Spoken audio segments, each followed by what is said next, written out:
नमस्कार दोस्तों, इस ऑनलाइन प्लेटफॉर्म पे आप सभी का स्वागत है। आइए यूपीपीसीएस का ध्येय आईएएस का प्रैक्टिस सेट नंबर 1 देखते हैं क्वेश्चन हम सीधे। क्वेश्चन में पहला क्वेश्चन है, राष्ट्रीय आपातकाल अनुच्छेद 352 के संबंध में निम्न कथनों पर विचार कीजिए। ठीक है, तो विचार करना है, विचार कीजिए। पहला क्वेश्चन कह रहा है कि राष्ट्रपति मंत्रिपरिषद से लिखित अनुशंसा प्राप्त करने के बाद ही राष्ट्रीय आपातकाल की घोषणा कर सकता है। दूसरा कथन है, उद्घोषणा को 1 महीने के भीतर संसद के दोनों सदनों द्वारा अनुमोदित किया जाना चाहिए। तीसरा कथन है, राष्ट्रीय आपातकाल के दौरान संघीय ढांचे को काफ़ी हद तक एकात्मक में बदल दिया जाता है। इसमें ऑप्शन, वीडियो को पॉज कीजिए और फिर आप आंसर को टिक कर लीजिए और फिर इसमें आंसर जो होगा वो होगा डी आंसर, यानी 1, 2, 3 तीनों कथन सही हैं। दूसरा क्वेश्चन देखते हैं, पीएम गति शक्ति राष्ट्रीय मास्टर प्लान के संबंध में निम्न कथनों पर विचार करें। क्वेश्चन कह रहा है कि यह एक डिजिटल प्लेटफॉर्म है जिसका उद्देश्य बुनियादी ढांचा, कनेक्टिविटी, परियोजनाओं की एकीकृत योजना और समन्वित कार्यान्वयन सुनिश्चित करना है। दूसरा कथन है, यह रेलवे और सड़क परिवहन सहित 16 मंत्रालयों को एक साथ लाता है। तीसरा कथन है, यह योजना नीति आयोग की प्रत्यक्ष देख रेख में कार्यान्वित की जाती है। वीडियो को पॉज करें और अपना आंसर टिक करें, अपना आंसर निकालें। इस क्वेश्चन का जो आंसर होगा वो होगा 1 और 2 कथन सही है, तीसरा कथन गलत है।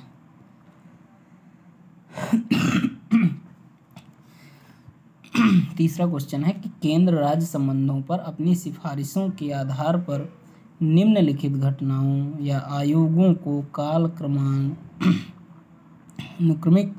क्रम में व्यवस्थित कीजिए, यानी समय के अनुसार से व्यवस्थित करना है। इसमें ऑप्शन दिया हुआ है, पुंछी आयोग, सरकारी आयोग, नीति आयोग का गठन, उसके बाद फिर राज मन्नार समिति की सिफारिशें। तो इसका जो आंसर होगा, ये आंसर होगा 4, 2, 1, 3, यानी ऑप्शन नंबर ए होगा 4, 2, 1 और 3। अगला क्वेश्चन देखते हैं। अगला क्वेश्चन है, केंद्र राज्य संबंधों के संदर्भ में सूची 1 को सूची 2 से, सूची फर्स्ट को सूची सेकंड से आपको सुमेलित करना है। ठीक है, और नीचे दिए गए कूट की सहायता से सही उत्तर चुनिए। पहला है विधायी, जो कि इसके सामने अनुच्छेद 245 से 55 लिखा है। प्रशासनिक है, इसके सामने अनुच्छेद 256 से 63 लिखा। वित्तीय जो संबंध है तो वो अनुच्छेद 268 से 93 लिखा है, और प्रशासनिक न्यायाधिकरण है अनुच्छेद 323 लिखा हुआ है। ठीक है, तो यहाँ अगर जो है वीडियो को पॉज कीजिए और जो है आंसर निकालिए आप लोग।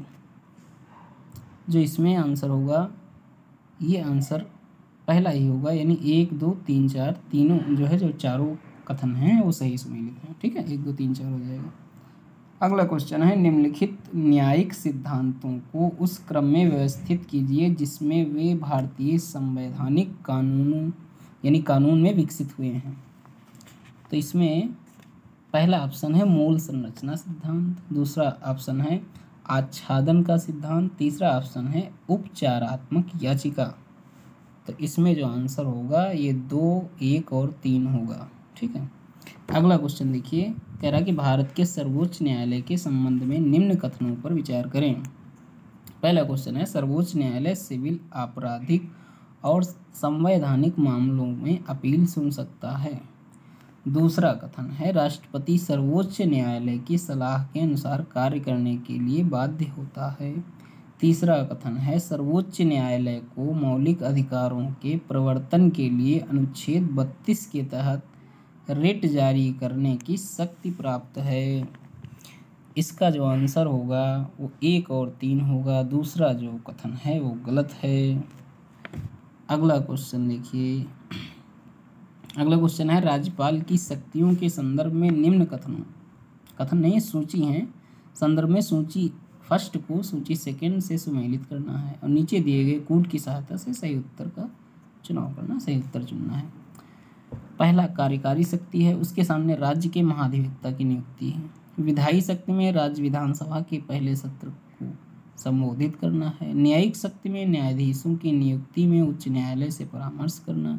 विवेकाधीन शक्ति में राष्ट्रपति की स्वीकृति के विधेयक को सुरक्षित रखना है। तो जिसका आंसर होगा ये 1 होगा, यानी 4 के चारों जो कथन है, 4 के चारों जो विकल्प हैं वो सही सम्मिलित हैं।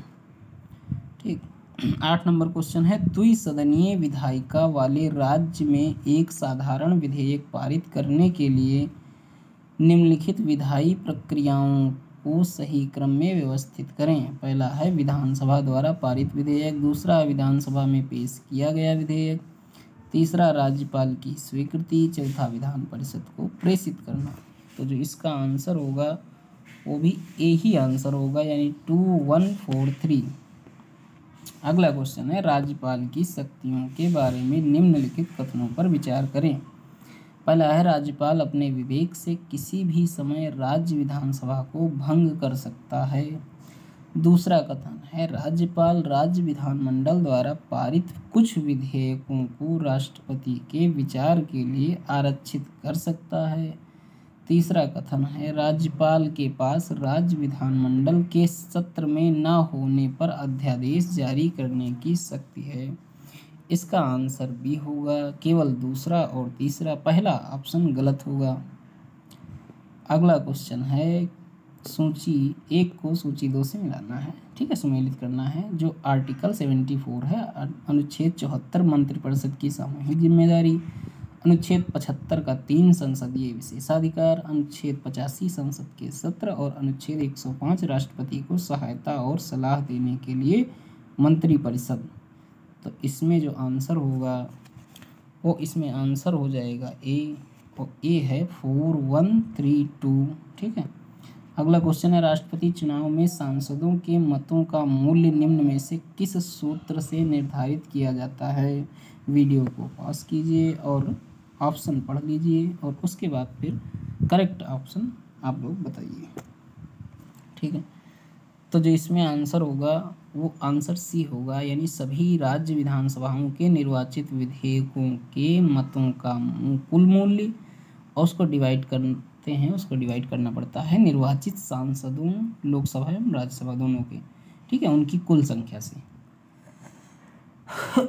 अगला क्वेश्चन है कि निम्नलिखित राष्ट्रपति प्रावधानों का उनके संबंधित अनुच्छेदों से मिलान करना है। राष्ट्रपति का चुनाव अनुच्छेद 61, महाभियोग की प्रक्रिया अनुच्छेद 55, पदावधि अनुच्छेद 56, चुनाव के लिए योग्यताएं अनुच्छेद 58।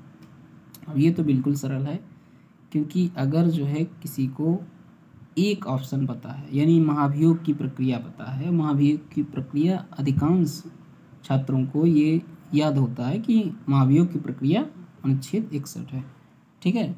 तो अनुच्छेद 61 अगर जो है महाभियोग की प्रक्रिया है तो ए का 2 सिर्फ एक ही ऑप्शन में है, यानी ए ऑप्शन, इसलिए ए ऑप्शन सही हो जाएगा। अगला क्वेश्चन देखिए, 13 नंबर क्वेश्चन कह रहा है कि निम्नलिखित में से कौन सा विकल्प मिनर्वा मिल्स मामला 1980 के बाद मौलिक अधिकारों और निर्देशक सिद्धांतों के बीच संबंधों के बारे में सर्वोच्च न्यायालय की विधिक स्थिति को सबसे अच्छी तरह से व्यक्त करता है। वीडियो को पॉज कीजिए, ऑप्शन पढ़िए और करेक्ट ऑप्शन टिक कीजिए, ठीक है। तो इसका जो आंसर होगा वो सी नंबर होगा, यानी मौलिक अधिकारों और निर्देशक सिद्धांतों के बीच संतुलन होना चाहिए। 14 नंबर जो है कथन कारण कहा गया है। पहला कथन, एक अभिकथन क्या कह रहा है कि टैगा बायोम में शंकुधारी सदाबहार वनों का प्रभुत्व है, ठीक है। कारण है कि टैगा क्षेत्र में गर्म सर्दियां और भारी मानसूनी वर्षा होती है। तो इसमें जो आंसर होगा वो आंसर होगा सी, यानी ए कथन सही है, लेकिन जो आर है वो आर गलत है, ठीक। 15 नंबर क्वेश्चन है कि जीवमंडल कथन पे विचार करना है और विचार करके फिर जो है कूट का जो सही कथन है उसका चुनाव करना है। पहला है कि जीवमंडल एक बहुत मोटी परत है जो पूरी पृथ्वी के कोर में फैली हुई है। दूसरा कथन है इसमें वायुमंडल, स्थलमंडल और जलमंडल के बीच की अंतःक्रियाएं शामिल हैं। तीसरा कथन है जीवमंडल में अधिकांश जीवन समुद्र तल से 200 मीटर नीचे और समुद्र तल से 6000 मीटर का मतलब 6 किलोमीटर ऊपर मौजूद है। इसमें जो आंसर होगा वो आंसर होगा 2 और 3, यानी पहला ऑप्शन गलत होगा। ठीक, अगला क्वेश्चन है, सूची है और सूची को मिलाना है एक सूची से दूसरी सूची। बायोम है, वनस्पति यानी जीव है। ठीक है, सवाना में कैक्टस और सेज ब्रश, उष्णकटिबंधीय चौड़ी पत्ती वाले सदाबहार, उष्णकटिबंधीय जो वर्षावन होते हैं उसमें चौड़ी पत्ती वाले सदाबहार पेड़ और छत्रजीव, घास के मैदान बाइसन प्रेरी कुत्ते और रेगिस्तान आग प्रतिरोधी झाड़ियाँ और जेब्रा। तो इसमें वीडियो को पॉज कीजिए और पॉज करने के बाद फिर इसमें आंसर लगाइए। जो आंसर होगा ये ए ऑप्शन नंबर होगा। तो यानी सवाना जो होगा ए का 4 होगा। ए का 4 एक ही में है। अगर सवाना पता है तो इसका आंसर निकाला जा सकता है। सवाना जो होगा आग प्रतिरोधी झाड़ियों और जेब्रा। ठीक है, तो ए ऑप्शन हो जाएगा। 17 नंबर कथन कारण का क्वेश्चन आ गया। कथन कारण में है कि जैव आवर्धन के परिणाम स्वरूप उच्च ट्रैफिक स्तरों पर जीवों में विषाक्त पदार्थों की उच्च सांद्रता होती है। कारण है DDT जैसे विषाक्त पदार्थ पानी में घुलनशील होते हैं और इसलिए शरीर से उत्सर्जित हो जाते हैं। तो इसका जो आंसर होगा वो सी होगा, यानी कथन ए सही है परंतु आर गलत है। 18 नंबर है उपोष्ण कटिबंधीय चीड़ के जंगल आमतौर पर भारत के निम्नलिखित क्षेत्रों में से किसमें पाए जाते हैं। तो इसमें जो ऑप्शन दिया है पूर्वी घाट, थार रेगिस्तान, शिवालिक पहाड़ियाँ और नीलगिरी पहाड़ियाँ, तो इसमें आंसर होगा सी नंबर यानी शिवालिक पहाड़ियाँ। अगला क्वेश्चन देखते हैं। क्वेश्चन कह रहा है कि जीवाणु प्रजातियों को नाइट्रोजन चक्र में उनकी भूमिका के साथ मिलाइए। राइजोबियम है, उसके सामने अमोनिया को नाइट्रेट में बदलता है, लिखा हुआ है। नाइट्रोसोमोनस है, उसके सामने लिखा हुआ है सहजीवी नाइट्रोजन स्थिरीकरण। नाइट्रोबैक्टर है, इसके सामने नाइट्राइट को नाइट्रेट में बदलता है। और स्यूडोमोनस है तो उसके सामने लिखा हुआ है डीनाइट्रिफिकेशन। तो जो इसका आंसर होगा वो ए नंबर होगा। ठीक है, यानी 2, 1, 3, 4। 20वां क्वेश्चन है कि टुंड्रा बायोम के बारे में निम्न कथनों पर विचार करें। निम्न कथनों पर विचार करना है तो विचार करिए भाई। अल्पाइन टुंड्रा केवल उत्तरी गोलार्ध में पाया जाता है। दूसरा कथन है आर्कटिक टुंड्रा ध्रुवीय बर्फ की टोपी के नीचे और वृक्ष रेखा के ऊपर स्थित है। तीसरा कथन है प्रतिकूल परिस्थितियों में टुंड्रा में कीटों का जीवन चक्र छोटा होता है। चौथा ऑप्शन है आर्कटिक विलो एक टुंड्रा पौधा यानी 100 से अधिक वर्षों तक जीवित रह सकता है। तो इसमें जो ऑप्शन होगा वो ऑप्शन नंबर सी होगा, यानी 2, 3, 4। पहला ऑप्शन गलत होगा, बाकी 2, 3, 4 सही होगा। 21 नंबर क्वेश्चन है कौन सा प्रदूषक ब्लैक लंग रोग से जुड़ा है। तो जो ब्लैक लंग रोग से जुड़ा है इसमें ऑप्शन है सिलिका धूल, कोयले की धूल, एस्बेस्टस धूल और कपास की धूल। ऑप्शन जो होगा इसमें ऑप्शन बी होगा, कोयले की धूल। अगला क्वेश्चन है निम्नलिखित प्रदूषकों को उनके स्वास्थ्य पर पड़ने वाले प्रभाव से मिलाइए। पहला है तंबाकू का धुआं जो कि इसके सामने मिनीमाता रोग है। पारा बाइसिनोसिस है। कपास की धूल फेफड़ों का कैंसर। एस्बेस्टस धूल एस्बेस्टोसिस। ठीक है, तो जो इसका आंसर होगा वो आंसर हो जाएगा ए नंबर यानी 3, 1, 2, 4। ठीक है, 23 नंबर क्वेश्चन कह रहा है कि राष्ट्रीय वायु गुणवत्ता निगरानी कार्यक्रम के बारे में निम्न कथनों पर विचार करें। ठीक है, तो चलो विचार करते हैं। क्वेश्चन है NAMP गैर प्राप्त शहरों की पहचान करने में मदद के लिए परिवेशी वायु गुणवत्ता की निगरानी करता है। दूसरा कथन है यह राष्ट्रीय परिवेशी वायु गुणवत्ता मानकों NAAQS के अनुपालन का आकलन करता है। तीसरा कथन है इसका प्रबंधन सीधे पर्यावरण, वन और जलवायु परिवर्तन मंत्रालय द्वारा किया जाता है। तो जो इसका जो आंसर होगा वो आंसर 1 होगा, ए होगा, यानी 1 और 2 सही है। संशोधित राष्ट्रीय परिवेशी वायु गुणवत्ता मानक NAAQS 2009 के तहत निम्नलिखित में से कौन कौन से प्रदूषक शामिल नहीं हैं। इसमें क्वेश्चन साफ साफ ये कह रहा है कि शामिल नहीं है, ना कि शामिल है। ठीक है, ये नहीं वाले जो आते हैं क्वेश्चन, उन पे विशेष ध्यान देना चाहिए छात्रों को। ठीक है, तो इसमें कह रहा है कि शामिल नहीं है। तो जो इसमें ऑप्शन है सल्फर डाइऑक्साइड, मीथेन, ओजोन और नाइट्रस ऑक्साइड। जो इसका आंसर होगा वो आंसर होगा ए, यानी 2 और 4। ठीक है, मीथेन और नाइट्रस ऑक्साइड शामिल नहीं है। ठीक, अगला क्वेश्चन कह रहा है कि नवीकरणीय ऊर्जा के संबंध में निम्न कथनों पर विचार करें।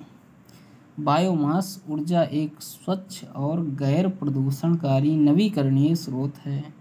दूसरा ऑप्शन है भूतापीय ऊर्जा पृथ्वी की सतह के नीचे मैग्मा और शुष्क गर्म चट्टानों से गर्मी का उपयोग करती है।